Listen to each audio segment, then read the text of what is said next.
Good morning students. మరి yesterday మనం nature of political science గురించి నేర్చుకున్నామండి. నేచర్ అంటే రాజనీయ శాస్త్రం యొక్క స్వభావం ఎలా ఉంది, రాజనీయ శాస్త్రం అనేది ఒక సైన్సా లేదా రాజనీయ శాస్త్రం అనేది ఒక ఆర్ట్ అన్న విషయం గురించి డిస్కస్ చేసుకున్నామండి. మరి ఈ రోజు మనం political science, scope of political science గురించి డిస్కస్ చేసుకుందామండి. చాలా చాలా ఇంపార్టెంట్ క్వశ్చన్ అండి. ఆల్రెడీ మనకి ముందు మీకు చెప్పాను. మీకు ఒక ఎస్ఏ ఫస్ట్ వచ్చిన 5 ఎస్ఏలోని మొదటి SA scope of political science ఉంటుందండి. చాలా ఇంపార్టెంట్ ఎస్ఏ అని మీరు ఫాలో అవుతారు అనుకుంటున్నారు. అయితే ఈ స్కోప్ ఆఫ్ పొలిటికల్ సైన్స్ మనం ఎస్ఏ రాసేటప్పుడు ఏ స్టేజెస్ మనం ఫాలో అవ్వాలి, ఎలా రాస్తే మనకి మంచి మార్క్స్ వస్తాయి అనే దాని గురించి ఒకసారి మీకు ఎస్ఐ ఫార్మేట్ ఎలా ఉందో నోట్ చేస్తారండి. ఒకసారి చూడండి. స్కోప్ ఆఫ్ పొలిటికల్ సైన్స్,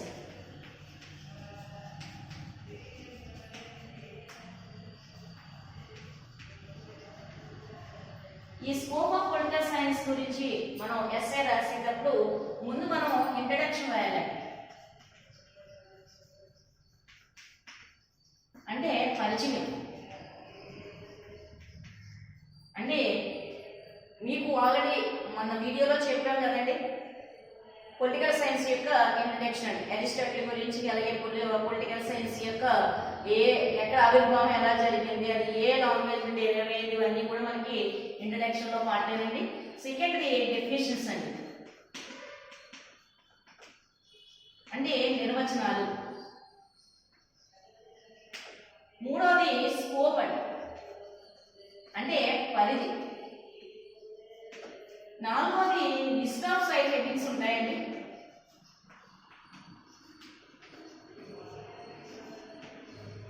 అంటే ఇవి మొత్తం పాయింట్స్ వచ్చి 7 ఉంటాయండి. లిస్ట్ ఆఫ్ సైడ్ హెడ్డింగ్స్ ఇవి మనకి రాసుకోవాల్సిన ఫార్మాట్ అనమాట. ఈ 7 కూడా మనం 1 by 1 రాయాలండి. ఇలా ఇక్కడ మనం చూడండి, ఇంట్రడక్షన్ అనేది ఒక మార్క్ అండి, డెఫినేషన్ అనేది ఒక మార్క్ పడుతుంది, స్కోప్ అనేది రాసినందుకు ఒక mark, list of side heading మనం మెన్షన్ చేసినందుకు ఒక మార్క్ పడుతుందండి. వీటికి ఎక్స్ప్లెనేషన్ కి మనకి 6 మార్క్స్ ఉంటాయండి. మొత్తం టోటల్ 10 మార్క్స్ ఎస్ఏ అండి. ఇప్పుడు మనం ఆల్రెడీ మనకి ఇంట్రడక్షన్ అయింది, డెఫినేషన్స్ చెప్పుకున్నాం. ఇప్పుడు scope, list of side headings గురించి డిస్కస్ చేసుకుందాం అండి. ఈ రోజు మనం అసలు పరిధి అంటే ఏంటి, అలాగే మనం ఈ సైడ్ హెడ్డింగ్స్ లో 2 సైడ్ హెడ్డింగ్స్ గురించి ఎక్స్ప్లెయిన్ చేసుకుందాం. అది చాలా చాలా మోస్ట్ ఇంపార్టెంట్ ఎస్ఏ. మీకు దీంతో పాటు ఇంకొక 2 క్లాసెస్ తో ఎస్ఏ కంప్లీట్ అవుతుందండి. అందులో కూడా మరి ఫాలో అవుతారని అనుకుంటున్నాను. ఓకే, ఫస్ట్ స్కోప్ అండి.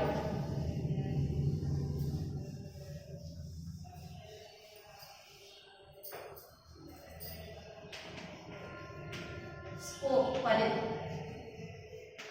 అసలు స్కోప్ అంటే ఏంటి, పరిధి అంటే ఏంటి అంటే ఏంటి, రాజనీతి శాస్త్రం అనేది ఏ విషయాలను అధ్యయనం చేస్తుందో అవన్నీ కూడా రాజనీయ శాస్త్ర పరిధిలోకి వస్తాయండి. అంటే ఫర్ ఎగ్జాంపుల్ మనకి ఇది రాజనీయ శాస్త్రానికి సంబంధించిన, పాలిటిక్స్ సంబంధించిన బుక్ అండి, ఇది సివిక్స్. మరి ఈ బుక్ లో ఏవైతే మొత్తం మ్యాటర్ సబ్జెక్ట్స్ ఏవైతే ఉన్నాయో, ఏ లెసన్స్ అన్నీ ఉన్నాయో అవి మనకి రాజనీయ శాస్త్రంలో ఉన్నట్టే కదండి. మరి ఆ విషయాలన్నింటినీ మనం అధ్యయనం చేస్తాం. ఎందుకు అధ్యయనం చేస్తామండి, అవన్నీ కూడా మనకి రాజనీయ శాస్త్రంలో ఉన్నాయి కాబట్టి. అంటే ఇక్కడ మనకి ఏం చెప్తున్నాడంటే, ఏ టాపిక్స్ అయితే రాజనీయ శాస్త్రంలో ఇంక్లూడింగ్ గా ఉంటాయో టాపిక్స్ అయితేని వాటిలన్నిటినీ కూడా పొలిటికల్ సైన్స్ స్టడీ చేస్తుంది అన్నాడు. ఇక్కడ మనకి ఒక సెంటెన్స్ ఫార్మాట్ లో రాసుకుంటే, the scope of political science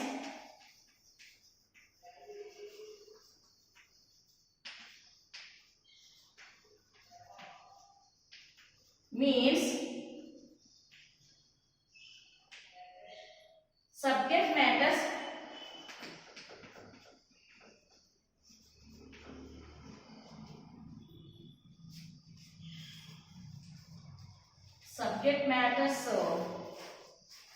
covered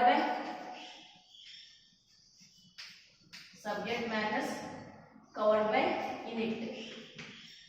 అంటే ఇక్కడ మనకి పొలిటికల్ సైన్స్ లోని ఏ స్టడీ చేస్తుందండి పొలిటికల్ సైన్స్ లో అంటే ఏ సబ్జెక్ట్ మ్యాటర్స్ అయితే ఇది కవర్ చేస్తుందో, అంటే రాజకీయ శాస్త్రం అనేది ఏ విషయాల్ని కవర్ చేస్తుందో, ఏ విషయాలు ఇందులో ఉన్నాయో వాటిలే మనకి దాని యొక్క పరిధిగా చెప్పుకోవచ్చండి. ఇంకొక మీనింగ్గా మనకి ఏం చెప్పుకోవచ్చు అంటే ఆర్ లేదా the topics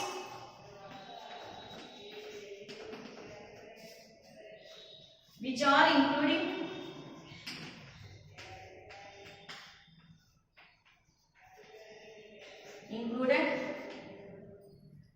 in the study. అంటే ఏ టాపిక్స్ అయితే మనకి ఇందులో ఇంక్లూడింగ్ గా ఉంటాయో, మన స్టడీలో ఇంక్లూడింగ్ గా ఉంటాయో, రాజకీయ శాస్త్రంలో ఇంక్లూడింగ్ గా ఉంటాయో వాటిలన్నింటినీ కూడా మనం స్కోప్ గా చెప్పుకోవచ్చు అండి. చాలా ఈజీ అంటే ఇందులో ప్రాబ్లం ఏం లేదు. ఏ విషయాలైతే రాజకీయ శాస్త్రం అధ్యయనం చేస్తుందో ఆ విషయాలన్నీ కూడా రాజకీయ శాస్త్ర పరిధిలోకే వస్తాయి అన్న విషయం గురించి మనకి సింపుల్ గా చెప్తున్నాడండి. ఇప్పుడు మనకి స్కోప్ ఆఫ్ పొలిటికల్ స్కోప్ లో వస్తున్న రకాలు ఏంటి, 2 రకాల గురించి చెప్తున్నాడు మనకి. అంటే రాజకీయ శాస్త్రం అనేది పరిధి 2 విధాలుగా ఉంటుందండి స్కోప్. ఒకటి లిమిటెడ్ స్కోప్, అంటే లిమిటెడ్ స్కోప్ అంటే పరిమిత పరిధి.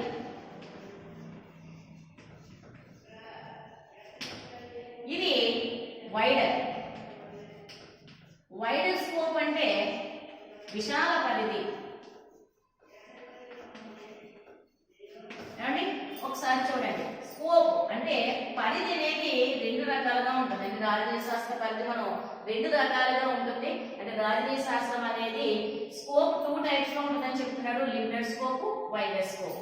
మరి లిమిటెడ్ స్కోప్ అంటే పేరులోనే ఉంటుంది, దాని యొక్క పరిధి చాలా తక్కువ అని అర్థం, అంటే పరిమితమైనది అని అర్థం అండి. మరి పరిమితమైన పరిధిలో రాజకీయ శాస్త్రం అనేది వేటిని అధ్యయనం చేస్తుందంటే ఒక పర్టిక్యులర్ ప్లేస్ లో ఉన్న సిటిజన్ యొక్క యాక్టివిటీస్ మాత్రమే ఇది అధ్యయనం చేస్తుంది అని. ఒకసారి వినండి, ఒక ప్రత్యేకమైన ప్రాంతంలో ఉన్న పౌరుల యొక్క కార్యక్రమాలు మాత్రమే ఇది అధ్యయనం చేస్తుంది అంటాడు. అంటే దీనికి లిమిటెడ్ స్కోప్ అండి. ఈ లిమిటెడ్ స్కోప్ లో దాని యొక్క అధ్యయనం దేనికి పరిమితమై ఉంటుందంటే ఒక పౌరుని యొక్క లేదంటే ఒక ప్రాంతంలో ఉన్న పౌరుల యొక్క యాక్టివిటీస్ ని చూడడానికి మాత్రమే దీని యొక్క పరిధి పరిమితమైపోయిందండి. మరి ఇక్కడ వైడర్కి వచ్చేటప్పటికి మనకి ఏం చెప్తున్నాడంటే చాలా విశాల పరిధి అంటున్నాడు. అంటే ఇది ప్రపంచవ్యాప్తంగా వ్యాప్తి చెందింది అని చెప్తున్నాడండి. అంటే అప్పుడు ఇది మనకి పూర్వకాలం ఉండేది. పూర్వకాలం మనకి రాజకీయ శాస్త్రం మీద ఒక కొత్తలో దాని యొక్క పరిధి ఎలా ఉండేదంటే చాలా కొద్దిగానే ఉండేది. అంటే అక్కడ ఉన్న పౌరుల గురించి కానివ్వండి, రాజ్యం గురించి కానివ్వండి, అక్కడ ఉన్న ప్రభుత్వం గురించి మాత్రమే అధ్యయనం చేసేదట. కానీ ఇప్పుడు మనకి సైన్స్ అండ్ టెక్నాలజీ బాగా డెవలప్మెంట్, రకరకాల ఇష్యూస్ జరుగుతున్నాయండి, రకరకాల వరల్డ్ వార్స్ జరుగుతున్నాయి, రకరకాల గవర్నమెంట్స్ ఎస్టాబ్లిష్ అవుతున్నాయి. మరి ఇలాంటి టైంలో దీని యొక్క పరిధి అనేది ప్రపంచవ్యాప్తంగా ఉంది. అలాగే దేని మీద ఈ స్కోప్ లో మనకి వైడర్ స్కోప్ లో ఇది వేటిని అధ్యయనం చేస్తుందో చూద్దామండి. ఒకటి లోకల్ గా, నేషనల్ అంటే జాతీయంగాను, ఇంటర్నేషనల్ అంటే అంతర్జాతీయంగాను, ఇన్స్టిట్యూషన్స్ సంస్థలు, అసోసియేషన్స్ సంఘాలు, వీటన్నిటినీ కూడా ఇది అధ్యయనం చేస్తుంది. అంటే లోకల్ గానే కాకుండా మనకి జాతీయంగాని, అంతర్జాతీయంగాని, ప్రపంచవ్యాప్తంగా ఉన్న ఇన్స్టిట్యూషన్స్, అసోసియేషన్స్ వీటన్నిటి గురించి కూడా మనకి విశాల పరిధిలోని దీన్ని అధ్యయనం చేస్తుందని చెప్పేసి రాజకీయ శాస్త్రం అధ్యయనం చేస్తుందని చెప్పొచ్చండి. ఇది చాలా సింపుల్ పాయింట్ అండి. మనకి స్కోప్ 2 రకాలుగా చెప్తున్నాడు, లిమిటెడ్ స్కోప్ అంటున్నాడు, వైడర్ స్కోప్ అంటున్నాడు. లిమిటెడ్ స్కోప్ ఒక ప్రత్యేకమైన ప్రాంతంలో పౌరుల యొక్క కార్యక్రమాలు మాత్రమే చేస్తే, వైడర్ స్కోప్ అనేది ప్రపంచవ్యాప్తంగా విస్తరించి ఉన్నది. మొత్తం అంతా కూడా దీని యొక్క పరిధి, రాజకీయ శాస్త్ర పరిధి అక్కడ ఇక్కడ కాదు, ప్రపంచవ్యాప్తంగా ఉందని చెప్పేసి మనకి వైడర్ స్కోప్ లో ఎక్స్ప్లెయిన్ చేస్తున్నాడండి. సో నెక్స్ట్ మనకి అంటే దీని యొక్క రిలేషన్ ఏంటంటే మన మనకి షార్ట్ కట్ లో మనకి ఏం చెప్తున్నాడు అంటేనండి, ఇది వరకైతే ఇది దీని యొక్క పరిమితంగా ఉండేది. అప్పుడు దానికి ఒక స్టేట్ గురించి కానీ గవర్నమెంట్ గురించి కానీ సిటిజన్స్ గురించి మాత్రమే చేసేది. ఇప్పుడైతే దీని యొక్క పరిధి చాలా విశాలమైనది కాబట్టి చాలా అన్ని విషయాన్ని కూడా ఇది తన పరిధిలోకి వస్తాయని చెప్తుందండి. ఓకే, నెక్స్ట్ ఇక్కడికి మనకి పరిధి గురించి కంప్లీట్ అయిందండి. ఇది మనకి ఒక 3-4 లైన్స్ ఉంటుందంటే దానికంటే ప్రాబ్లం లేదు, నేను నోట్స్ ఇస్తానండి. Next scope of political science. Scope of political science సంబంధించి మీకు 7 సైడ్ హెడ్డింగ్స్ ఉంటాయండి, చాలా చాలా ఇంపార్టెంట్. ఫస్ట్ సైడ్ హెడ్డింగ్ ఒకసారి చూడండి.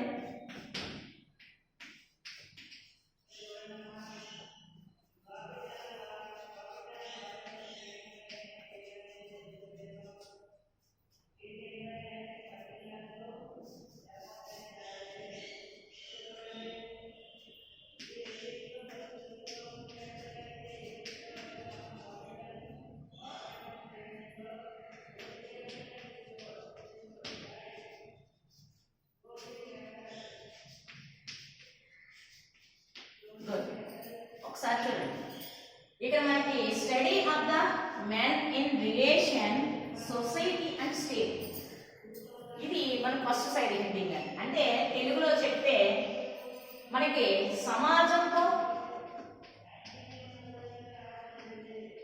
రాజ్యంతోనూ మానవునికి గల సంబంధం,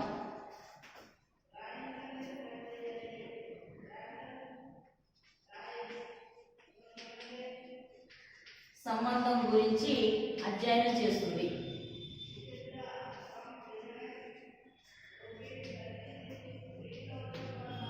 ఇక్కడ ఒకసారి చూడండి, ఇక్కడ సమాజంతోనూ రాజ్యంతోనూ మానవునికి ఎటువంటి సంబంధం ఉందో దీని గురించి అధ్యయనం చేస్తుందంటే, ఇక్కడ మనకి 7 సైడ్ హెడ్డింగ్స్ కూడా ఒక్కొక్క సైడ్ హెడ్డింగ్ ఒక్కొక్క విషయం గురించి అధ్యయనం చేస్తుందని చెప్తున్నాడండి.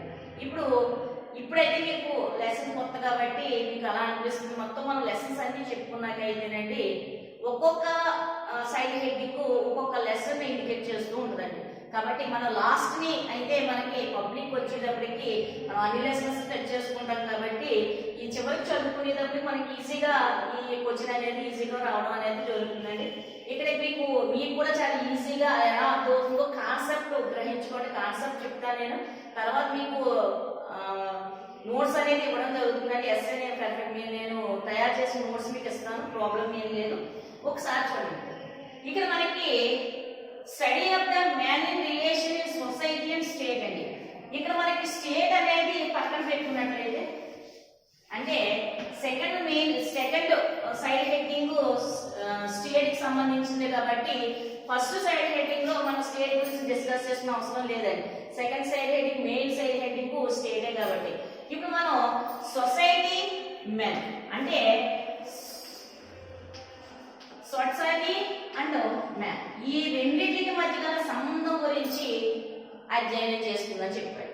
అయితే ఏంటంటే అరిస్టాటిల్ ఏమన్నాడంటే man is a social animal అన్నాడు. Man is a social animal.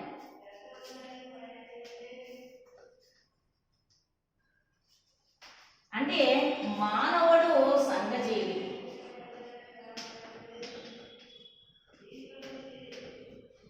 అంటే ఈ ఉద్దేశం ఏంటంటే అరిస్టాటిల్ యొక్క ఉద్దేశం మానవుడు సమాజంలో మాత్రమే జీవించగలుగుతాడు.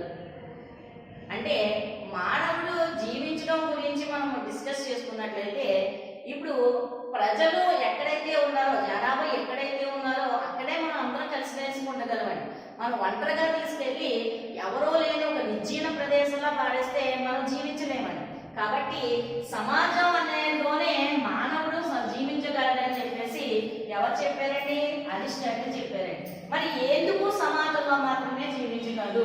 సమాజంలో మానవుడికి మధ్య ఉన్న రిలేషన్ ఏంటి ఒకసారి చూద్దామండి. ఇక్కడ మనకి సొసైటీ అంటే ఏంటంటే ఎవరైతే కొంతమంది ప్రజలు తమ అవసరాల నిమిత్తం అందరూ కలిపి ఎక్కడైతే కలిసిమెలిసి జీవిస్తారో దాన్ని సొసైటీ అంటారు. దాన్ని ఏమని పిలుస్తాం అనమాట? సొసైటీ అని పిలుస్తాం. మరి ఈ సొసైటీతో మానవుడికి ఏ విధమైన సంబంధం ఉందంటే ఉందండి. మానవుడు దేని మీద ఆధారపడి జీవిస్తాడండి? సొసైటీ మీద మాత్రమే ఆధారపడి జీవిస్తాడండి. అయితే మానవుడు ఉంటేనే దీన్ని సొసైటీ అంటారండి. మానవుడు లేకపోతే దీన్ని సొసైటీ అంటారండి. ఒక నిర్జీవన ప్రదేశాన్ని సొసైటీ అంటారండి అందరూ. ఎవరైతే ప్రజలు ఉంటారో దాన్నే సొసైటీ అంటారు. మరి ఈ సొసైటీ మానవుడికి ఏమిస్తుంది అంటే అనేది చూద్దామండి. ఈ సొసైటీ అనేది మానవుడికి ఏమిస్తుంది? మరి సొసైటీలోనే మానవుడు ఎందుకు జీవించగలుగుతున్నాడు, ఎందుకు ఏం చేయగలుగుతుంది, ఈ రెండింటి మధ్య ఉన్న రిలేషన్ ఏంటి, సొసైటీకి మానవుడికి మధ్య ఉన్న అంటే సమాజానికి మానవుడికి మధ్య ఉన్న రిలేషన్ ఏంటో ఒకసారి చూద్దాం.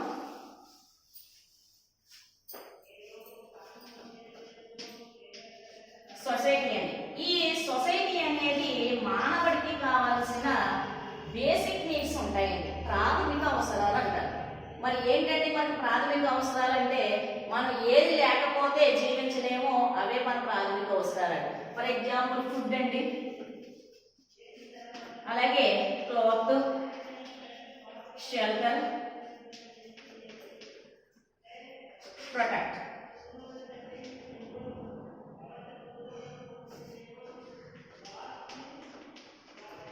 అంటే రక్షణ. అంటే సొసైటీ మానవుడికి ఏమిస్తుందంటే ఫుడ్, క్లోత్, షెల్టర్, ప్రొటెక్ట్. వీటిని మనం ఏమని పిలుస్తామంటే బేసిక్ నీడ్స్ అని పిలుస్తాం. ఏమని పిలుస్తామంటే బేసిక్ నీడ్స్ అంటే ప్రాథమిక అవసరాలు. అంటే సమాజం అనేది మానవునికి కావలసిన ప్రాథమిక అవసరాలన్నింటినీ సాటిస్ఫై చేయగలుగుతుంది. అంటే మానవుడు జీవించాలంటే ఆడే కొంచెం ఉపయోగం ఉండాలి. అక్కడ తనకు కావాల్సిన ఆహారం దొరకాలి, ఫుడ్, తర్వాత షెల్టర్ ఉండాలి, ప్రొటెక్షన్ ఉండాలి, క్లోత్ ఉండాలి. ఇవన్నీ ఉంటేనే ఒక సమాజం మనుషులు నివసించగలుగుతారు. అలా ఎక్కడైతే మనుషులు నివసిస్తున్నారో దాన్నే మనం సొసైటీ అంటాం. సో ఈ మానవుడికి లేకపోతే సమాజానికి మధ్య ఉన్న రిలేషన్ ఎలా ఉంటుందంటే ఒకదాని మీద కూడా ఆధారపడి ఉంటుందని చెప్తున్నాడు. ఎందుకంటే మానవుడికి కావలసిన అన్ని ప్రాథమిక అవసరాలన్నీ కూడా సొసైటీ తీరుస్తుంది. కాబట్టి సొసైటీ అలాగే మెన్ వాళ్ళ మధ్య మంచి రిలేషన్ అనేది కంపల్సరీగా ఉందని దాన్ని రాజకీయ శాస్త్రం అధ్యయనం చేస్తుందని చెప్తున్నాడు. దేన్ని అధ్యయనం చేస్తుందండి? సొసైటీకి మెన్కి ఉన్న మధ్య గల రిలేషన్ ని ఏది అధ్యయనం చేస్తుందండి? రాజకీయ శాస్త్రం అనేది స్టడీ చేస్తుంది. ఇక్కడ స్టడీ అన్నాడు కదండి, స్టడీ అంటే అధ్యయనం. రాజకీయ శాస్త్రం ఏ విషయాలను అయితే అధ్యయనం చేస్తుందో అదే మనకి స్టడీ అని చెప్తున్నాడంటే ప్రతి సైడ్ ఏది స్టడీ చేస్తుందో దాని గురించి మనం డిస్కస్ చేసుకుంటాం. ఈ రోజు ఫస్ట్ సైడ్ హెడ్డింగ్ లో ఏం డిస్కస్ చేస్తున్నాం అంటే సొసైటీ అని. మరి సొసైటీతో మానవుడికి ఏ విధమైన రిలేషన్ ఉంది, అసలు సొసైటీ అంటే ఏంటో ఒకసారి చూద్దాం.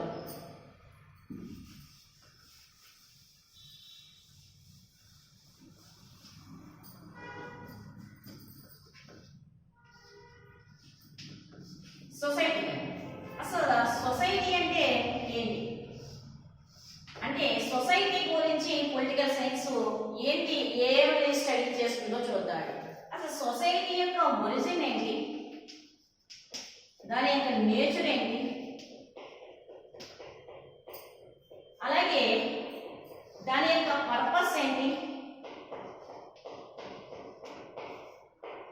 అలాగే దాని యొక్క ఫంక్షనింగ్ ఏంటి, దాని యొక్క ఫంక్షన్స్, అలాగే సమాజం అంటే ఏంటి, ఒరిజిన్, నేచర్, పర్పస్, ఫంక్షన్స్, ఇలా మనకి సొసైటీ గురించి అన్ని విషయాన్ని కూడా రాజకీయ శాస్త్రం అధ్యయనం చేస్తున్నారు. అసలు సొసైటీ అనేది ఎప్పుడు పుట్టింది, ఎవల్యూషన్ అంటే దాన్ని ఎలా మార్పు చెందింది అంటే మార్పు, ఎవల్యూషన్ అంటే ఏంటి, పరిణామం అనమాట. అది ఎలా పరిణామం చెందింది, మొదట్లో ఉన్న సమాజం ఇప్పుడున్న సమాజం ఒకలా ఉంటుందండి, ఉండదు. అది ఉండే కొద్ది కాలం మారుతున్న కొద్ది సమాజంలో అనేక మార్పులు వస్తూ ఉంటాయండి. ఇలా దాని యొక్క ఎవల్యూషన్ గురించి, దాని యొక్క నేచర్ అంటే సమాజం నేచర్ ఎలా ఉంటుందో దాని గురించి, దాని యొక్క పర్పస్ గురించి, అలాగే దాని యొక్క ఫంక్షనింగ్, సమాజం ఏ ఫంక్షనింగ్ చేస్తుంది, ఏం చేస్తుందన్న దాని గురించి మనకి రాజకీయ శాస్త్రం అనేది అధ్యయనం చేస్తుందని. ఇది మనకి first side heading. First side heading లో ఏం లేదండి, మానవుడికి సమాజానికి మధ్య ఉన్న రిలేషన్ ఏంటి, సమాజం మానవుడికి ఏమి ఇస్తుంది, అలాగే సమాజం అధ్యయనం చేస్తుందో మనం అదే మనకి రాజకీయ శాస్త్రం యొక్క సొసైటీ గురించి రాజకీయ శాస్త్రం చేసే అధ్యయనంగా చెప్పుకోవచ్చండి. ఇప్పుడు సెకండ్ సైడ్ హెడ్డింగ్ నోట్ చేసుకుందాం.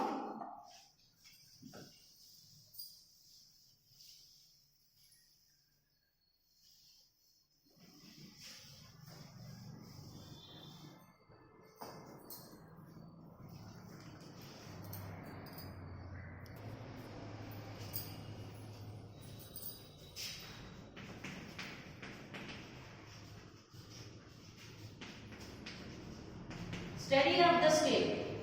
మీకు చెప్పాను కదండి ఇందాక మనం స్టేట్ గురించి సెకండ్ సైడ్ హెడ్డింగ్ లో డిస్కస్ చేసుకుందామని. అంటే రాజ్యం గురించి అధ్యయనం.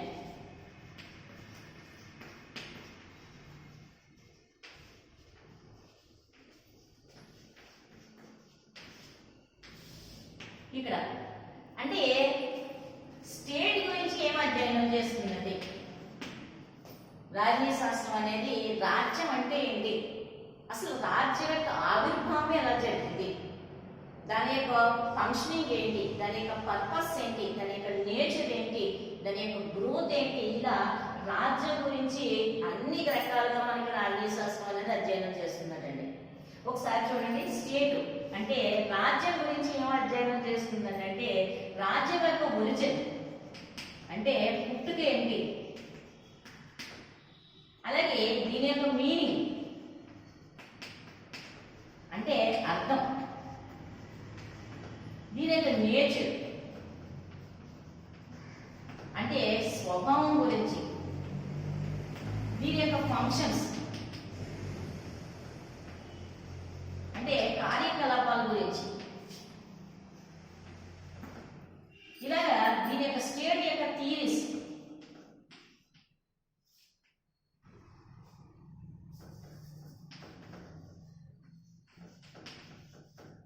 అంటే సిద్ధాంతాల గురించి, అలాగే గ్రోత్ అండ్ డెవలప్మెంట్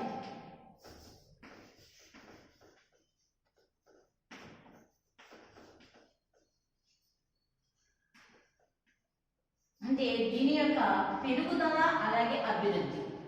ఒకసారి చూడండి, ఇక్కడ స్టేట్ గురించి మన పొలిటికల్ సైన్స్ ఏ విషయాన్ని అధ్యయనం చేస్తుందంటే స్టేట్ యొక్క పుట్టుక ఎప్పుడు పుట్టింది, దాని యొక్క ఆవిర్భావం, స్టేట్ యొక్క ఆవిర్భావం అంటే రాజ్యం యొక్క ఆవిర్భావం ఎప్పుడు జరిగింది, అసలు రాజ్యం అంటే ఏంటి, దానికి ఏమైనా కరెక్ట్ మీనింగ్ ఏంటి, అలాగే రాజ్యం యొక్క స్వభావం ఎలా ఉంది, అది ఎటువంటి స్వభావాన్ని కలిగి ఉంటుంది, అలాగే రాజ్యం యొక్క ఫంక్షనింగ్ దాని యొక్క కార్యక్రమాలు ఏంటి అన్న దాని గురించి, అలాగే స్టేట్ గురించి కొన్ని పొలిటికల్ థియరీస్ అంటే రాజకీయ శాస్త్ర సిద్ధాంతాలు ఎలా ఉన్నాయి, అలాగే దాని యొక్క గ్రోత్ పెరుగుదల, దాని యొక్క అభివృద్ధి ఎలా ఉంది, ఇలా స్టేట్ గురించి అన్న మొత్తం మనకి అన్ని విషయాల గురించి రాజకీయ శాస్త్రం అధ్యయనం చేస్తుందండి. మరి రాజకీయ శాస్త్ర అధ్యయనంలో అంటే మనకి స్టేట్ లో భాగంగా తర్వాత ఆర్జీ కెటిల్ అనే అతను ఏం చేశాడంటే ఈ రాజ్యానికి సంబంధించి అధ్యయనాన్ని 3 భాగాలుగా డివైడ్ చేయడం జరిగిందండి. స్టేట్ అంటే రాజకీయ శాస్త్రం అనేది స్టేట్ కి సంబంధించి దాని యొక్క స్టడీ 3 విధాలుగా చెప్పాడు. ఎవరు? ఆర్జీ కెటిల్ అండి. ఆర్జీ కెటిల్ ఏమన్నాడంటే స్టేట్ ని 3 రకాలుగా ఇది స్టడీ చేస్తుంది అన్నాడు.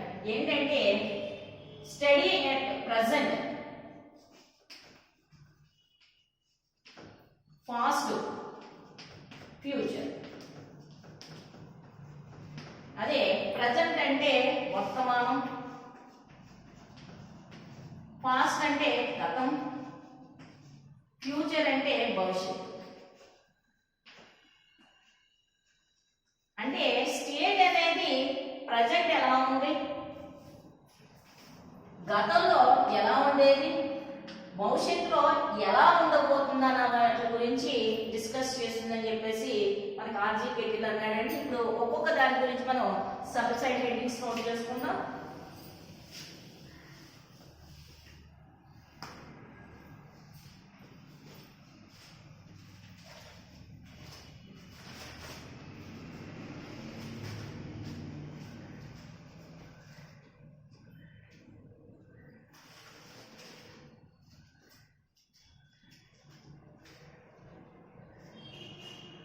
స్టడీ ఆఫ్ ద స్టేట్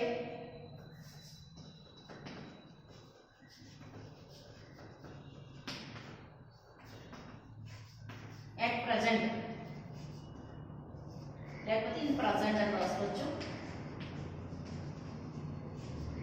అంటే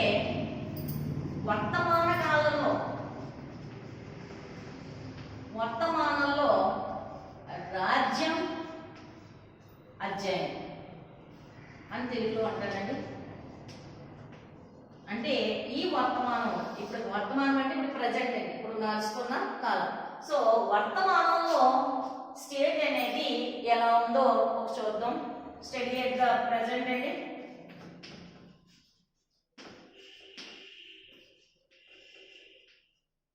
study at the present state ని మనం రకరకాలుగా డివైడ్ చేసుకోవచ్చండి. అంటే ఇక్కడ ప్రజెంట్ రాజ్యం ఏ విధంగా ఉంది, ఏ విధంగా మార్పులు చెందుతుంది, దాని యొక్క థీరీస్ ఏంటి, దాని యొక్క ఫంక్షనింగ్ ఏంటి, వీటన్నిటి గురించి మనకి ప్రజెంట్ లో డిస్కస్ చేసుకుంటామండి. ఏమంటాడంటే మీనింగ్ ఏంటి, ఇప్పుడు రాజ్యానికి ఉన్న మీనింగ్ ఏంటి, అలాగే దాని యొక్క ఫంక్షనింగ్ ఏంటి,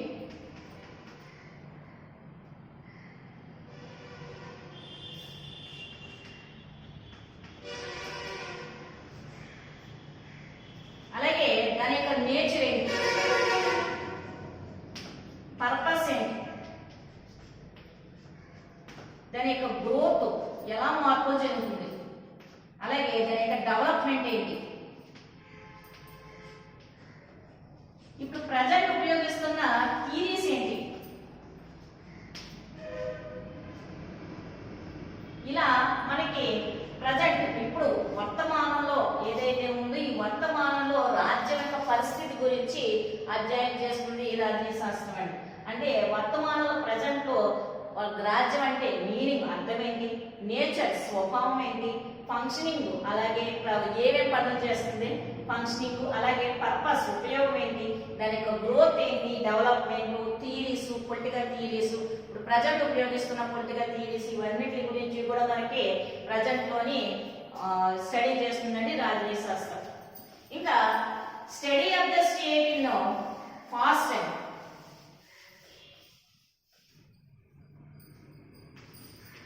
అంటే గతం, పాస్ట్ లో ఏ విధంగా చేసేది, అంటే పూర్వం రాజ్యం ఏ విధంగా ఉండేది, దాని యొక్క ఒరిజిన్ ఏంటి, దాని యొక్క గ్రోత్ ఏంటి, అలాగే దాని యొక్క నేచర్ ఏంటి, దానికి ఎవల్యూషన్ ఏంటి, అలాగే దాని యొక్క ఫంక్షనింగ్ ఏంటి, అలాగే దానికి సంబంధించి మీనింగ్ ఏంటి, అప్పుడు మనకి రాజ్యం అంటే మీనింగ్ ఏం చెప్తున్నారు. అలాగా రకరకాలుగా మనకి ఫాస్ట్ లో కూడా రాజ్యం ఏ విధంగా ఉండేది, అప్పుడు ఒరిజిన్ అనేది ఇప్పుడు ఎలా ఉంది, ఫాస్ట్ లో గతంలో మన పూర్వం రాజ్యం ఏర్పడినప్పుడు ఏ విధంగా ఉంది రాజ్యం, అప్పుడు దాని యొక్క డెవలప్మెంట్ గ్రోత్ అనేది ఎలా జరిగింది, దాని యొక్క స్వభావం ఎలా ఉంది, దాని యొక్క ఎవల్యూషన్, దాని యొక్క పరిణామాలు ఏ విధంగా ఉన్నాయి, దాని యొక్క ఫంక్షనింగ్ ఏంటి, దాని యొక్క మీనింగ్ ఏంటి, ఇలా పాస్ట్ లోని అంటే గతంలోని రాజ్యం ఏ విధంగా ఉన్నదో ఆ విషయాలన్నింటినీ కూడా రాజనీతి శాస్త్రం అధ్యయనం చేస్తుంది. ఇక్కడ మనకి రాజనీతి శాస్త్రం అనేది రాజ్యం గురించి 3 రకాలుగా అధ్యయనం చేస్తుందండి. రాజ్యం వర్తమానంలో ఎలా ఉంది, గతంలో ఎలా ఉంది, భవిష్యత్తులో ఎలా ఉండబోతుంది అన్న దాని గురించి అధ్యయనం చేస్తుంది. ఇప్పుడు మనం భవిష్యత్తు అంటే ఫ్యూచర్ గురించి ఒకసారి చూద్దామండి.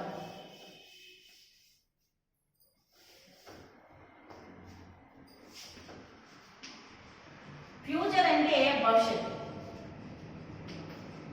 అంటే రాజనీతి శాస్త్రం అనేది రాజ్యం భవిష్యత్తులో ఎలా ఉండబోతుందో ముందే అంచనా వేసి చెప్పబోతుందండి. అంటే అప్పుడు మనకి భవిష్యత్తులో ఏదైతే ఉందో స్టేట్ ఏదైతే ఉందో మనకి ఇది దాని యొక్క ఉద్దేశాలు ఏంటి, దాని యొక్క థీరీస్ ఏంటి, దాని యొక్క డెవలప్మెంట్ ఏంటి, లేదా దాని పొలిటికల్ గా దాని యొక్క ఫంక్షనింగ్ ఏంటి, లేకపోతే పొలిటికల్ థీరీస్ ఎలా ఉన్నాయి, ఏ విధంగా మార్పులు చెందబోతున్నాయి, అంటే ఇప్పుడు జరిగే పరిణామాలకు అది అనుకూలంగా పొలిటికల్ సైన్స్ లోని రాజ్యాన్ని ఎలా డెవలప్ చేయగలుగుతున్నారు చేస్తున్నారు అన్న అన్ని విషయాల గురించి మనకి ఫ్యూచర్ లోని తెలియబరుస్తుందండి. ఇప్పుడు మనకి స్టేట్ అనేది 3 రకాలుగా అధ్యయనం చేస్తుందండి రాజకీయ శాస్త్రం స్టేట్ గురించి. అది ప్రజెంట్, పాస్ట్, ఫ్యూచర్ అని. ఈ 3 కూడా ఒకే సైడ్ హెడ్డింగ్ అండి, ఇంక్లూడింగ్ అని. మీకు రాజ్యం గురించి సంబంధించి ఏ విషయాలనైతే మనకి రాజకీయ శాస్త్రం అధ్యయనం చేస్తుందో చెప్పుకున్నామండి. రేపు నెక్స్ట్ ఫర్దర్ టుమారో మనకి అంటే మండే మనం నెక్స్ట్ సైడ్ హెడ్డింగ్ గురించి డిస్కస్ చేసుకుందామండి. Okay, thank you so much.